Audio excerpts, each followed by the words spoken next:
consacre le cadre des tables rondes du processus politique avec ses 4 participants, ignorant par là même le refus de l'Algérie de reprendre sa place autour de la table ronde. 5.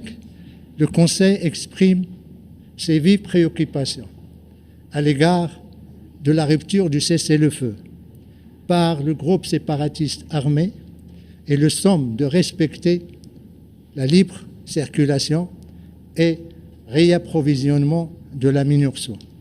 6. La résolution se félicite des réalisations du Royaume dans le domaine de la promotion et la protection des droits de l'homme, désavouant ainsi les allégations fallacieuses de l'Algérie et de son proxy polisarien. Enfin, 7. Le Conseil appelle dans sa 13e résolution consécutive à l'enregistrement des populations séquestrées des camps de Tindouf et demande aux organisations humanitaires internationales de suivre les pratiques onusiennes lors de l'acheminement et la délivrance de l'assistance alimentaire afin d'en prévenir le détournement par le groupe séparatiste armé le Polisario et les responsables algériens, comme cela a été confirmé dans le dernier rapport du PAM qui a été publié en janvier de 2023. Voilà, je suis à votre disposition pour toute question que vous voudrez poser. Adla, s'il vous plaît. La presse a parlé hier de 4 explosions dans la ville de Smara. Est-ce que vous aurez plus d'informations sur les responsables? Effectivement, comme l'a souligné la presse internationale, les radios, il y a eu 4 déflagrations dans la nuit de samedi à dimanche dans la ville spirituelle du Sahara marocain, dans la ville de Ma'laïnin, le grand leader de l'opposition et surtout combattant, qui a combattu la colonisation espagnole. C'est en pleine nuit que ces 4 explosions ont eu lieu. Je vais vous montrer ici.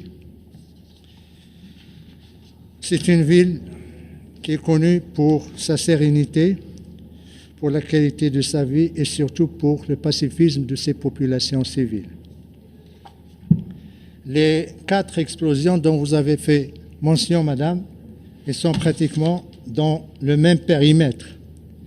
Première explosion, c'est dans le quartier industriel.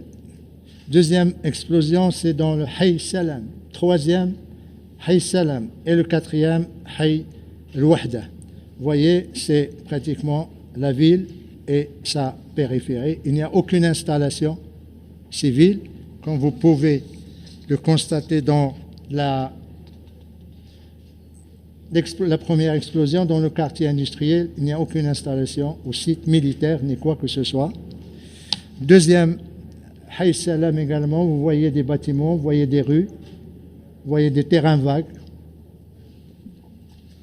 Troisièmement, Hay Salam, vous voyez, c'est les constructions, pratiquement. Et Hay Nahda également, vous voyez des bâtiments, des rues. C'est dans ces quartiers que ces explosions ont eu lieu. Nous déplorons malheureusement un martyr, un jeune garçon de 23 ans qui s'appelle Hamza, qui ne vit même pas là-bas, qui est venu voir sa tante pour demander la main de sa cousine. Il vit en France, dans la ville de Tarbes. Il est venu avec sa mère pour construire un avenir avec la femme de son cœur ou la fille de son cœur. Malheureusement, le destin on a décidé autrement, ou je dirais ceux qui ont organisé, perpétré ces explosions lâches, ignobles, on a décidé autrement. Nous déplorons également 3 blessés, dont 2 dans un état grave et qui se trouvent encore aux urgences à l'hôpital militaire de Laayoune.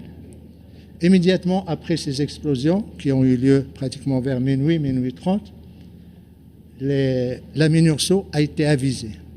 Et comme vous le savez, la MINURSO a également des postes d'observation à Smara. Ils sont venus immédiatement. Ils ont constaté que les explosions ont eu lieu dans des quartiers civils, des maisons civiles, un mort et des blessés civils. Et bien sûr, ils vont faire leur rapport au quartier, ici le headquarter, au secrétariat de l'ONU. Et bien sûr, le Conseil de sécurité sera saisi par ce rapport. Les autorités marocaines, de leur côté, ils ont demandé à ce qu'il y ait, à travers le procureur général, auprès de la cour d'appel de l'Aïn, qui a demandé à ce qu'on diligente, la police judiciaire de diligenter une enquête afin de vérifier ou d'identifier les détails scientifiques, mais également balistiques de ces explosions. Le Maroc est un pays légaliste. Pour le moment, nous sommes dans la phase de l'enquête, de la collecte d'informations. Nous n'accusons personne parce que tout simplement, nous attendons les résultats probants de cette enquête. À ce moment-là, nous agirons. Mais nous ne pouvons pas ignorer qu'il y a un faisceau d'indices qui sont là également probants. Les faisceaux d'indices, il n'y a pas un, il n'y a pas deux, il n'y a pas trois, il y en a plusieurs, et qui versent pratiquement vers la même direction qui s'est prononcée elle-même. Le premier indice, c'est le communiqué qui a été publié par le groupe séparatiste armé, le Polisario. C'est le communiqué 901, où il est dit que, là j'ai le communiqué en français, où il est dit que c'est ce qu'ils appellent l'armée de libération sahraoui a ciblé 3 régions. Le Mehbes, Smara, Farsia. Smara, il parle de l'explosion et de projectiles qu'ils ont lancés dans la nuit de samedi à dimanche. Premier indice. Et là, c'est un communiqué officiel du Polisario.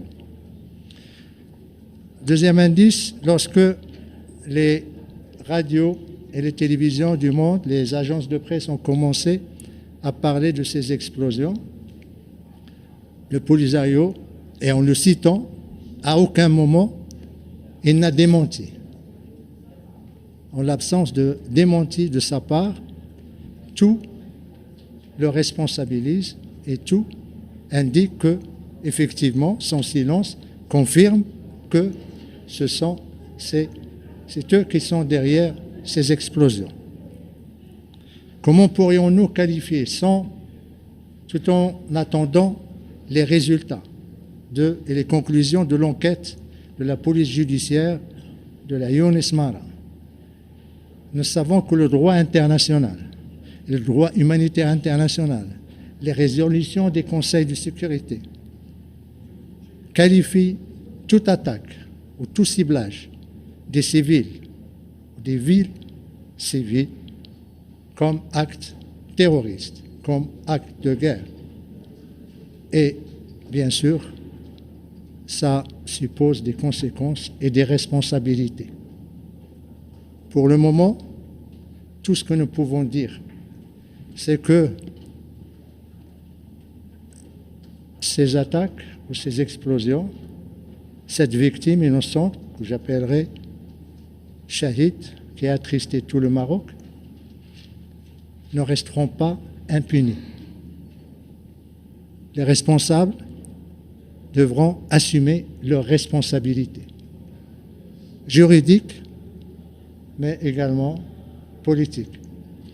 Pas seulement ceux qui ont perpétré ces attaques, mais ceux également qui sont derrière eux, ceux qui les abritent, ceux qui leur fournissent les missiles ou les katyusha ou les mortiers. Parce que tout simplement, quand il y a une déflagration, ben, ça laisse des traces. Ça laisse parfois des indices techniques de l'origine qui va permettre au Maroc la traçabilité de l'explosif et la traçabilité du missile Katyusha ou du mortier. À ce moment-là, le Maroc prendra les décisions qui s'imposeront et tirera les conséquences et les conclusions qui s'imposent. Et bien sûr, le premier à en tirer devra être le Conseil de sécurité, dès lors qu'il aura un rapport détaillé de la part de la MINURSO. La MINURSO est là pour superviser le cessez-le-feu. Le cessez-le-feu a été rompu il y a maintenant 2 ans, quelques mois.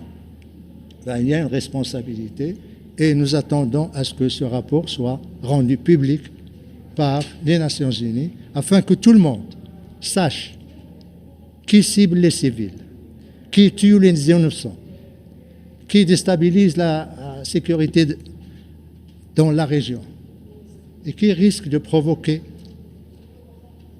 des drames sur l'ensemble d'un embrasement de la région. Tout le monde doit savoir ça et la communauté internationale, bien sûr, doit juger de ce qui s'est passé. Nous faisons confiance à la MINURSO, nous faisons confiance au Conseil de sécurité pour décider et, bien sûr, le Maroc tirera, comme je l'ai dit, la responsabilité qui s'impose après cet acte que je qualifierais d'ignoble et d'acte terroriste, condamnable.